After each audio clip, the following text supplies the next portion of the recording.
Deep inside the mine, Thomas went up and down, round and about.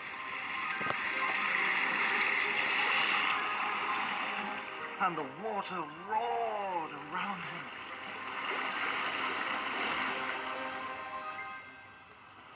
So Topham Hatt drove and drove to every lookout point. High in the hills, the narrow-gauge engines puffed and peered. But no one could find Thomas. Sir Topham Hatt stood by the tumble tower. Everyone was tired. Everyone had tried their hardest. But there was no sign of Thomas. Sir, we have to find Thomas, Pinkie-Percy. He found Great Waterton. It's his town. We can't have the opening without him. All the engines agreed. You're quite right, Percy. Boom, Sir Topham Hatt. We must find Thomas. Stanley also knew how important Thomas was. He chuffed away thoughtfully. Stanley arrived at the sidings. A train of freight cars was waiting for him. But Stanley wasn't thinking about freight cars. He was thinking about Thomas. Stanley thought back to the day when Thomas saw him pulling Annie and Clarabelle. And he remembered the evening at Tidmouth Sheds. And Thomas was upset because Stanley was in his berth. Then Stanley remembered Thomas's face after the accident. Thomas isn't a bad engine. He's a sad engine, Stanley puffed slowly. I wonder if he has run away because he thinks no one likes him anymore. Maybe Thomas is hiding up in the hidden hills.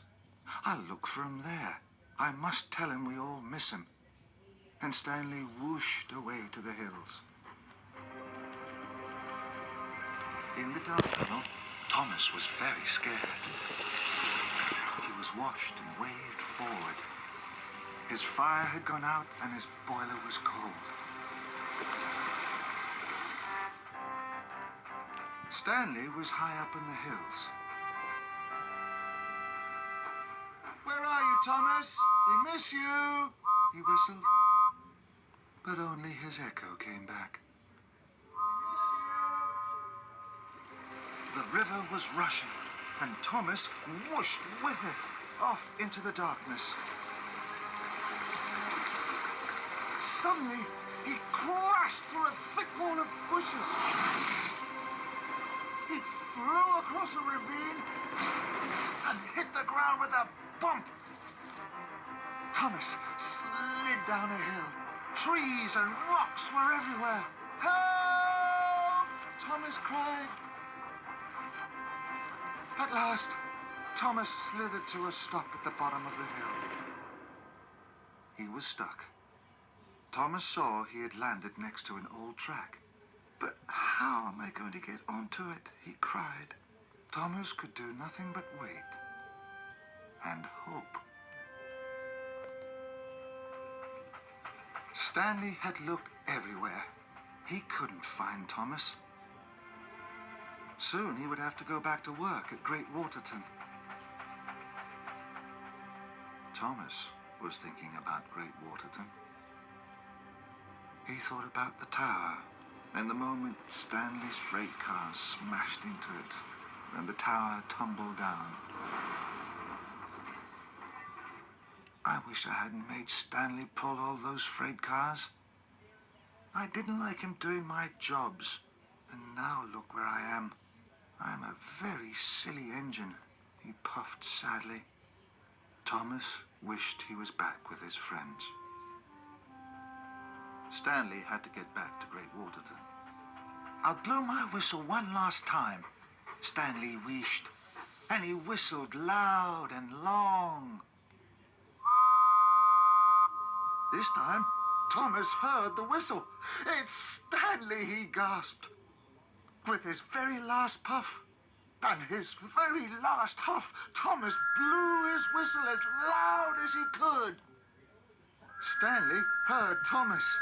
Quickly, he reversed back to the branch line.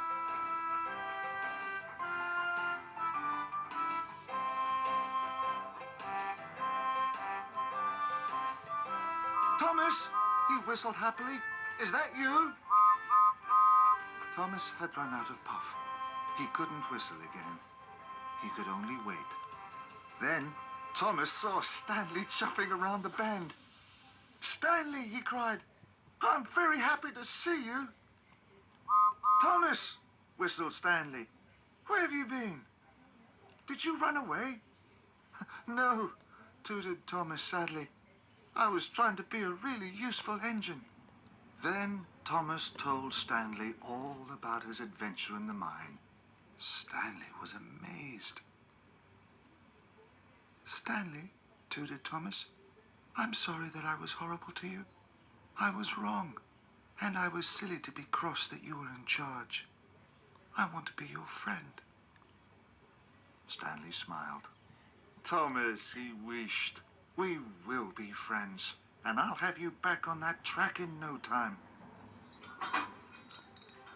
Soon, Stanley was hooked up to Thomas. Then Stanley huffed and puffed. Thomas was very heavy. There was a lot of water in his firebox. Stanley didn't give up. I can do it, he wished. And with a mighty heave, Stanley pulled his friend back onto the track. Hooray! Tooted Thomas. Then there was a very loud crack. The valve in Stanley's boiler had burst. Stanley was a very strong engine, but pulling Thomas had been too much. Now he couldn't move. Stanley felt very sad. Don't worry, whistled Thomas. It's my turn to help you. I'll shunt you home. Stanley smiled. Thomas was his new friend. There was nothing Thomas wouldn't do for Stanley.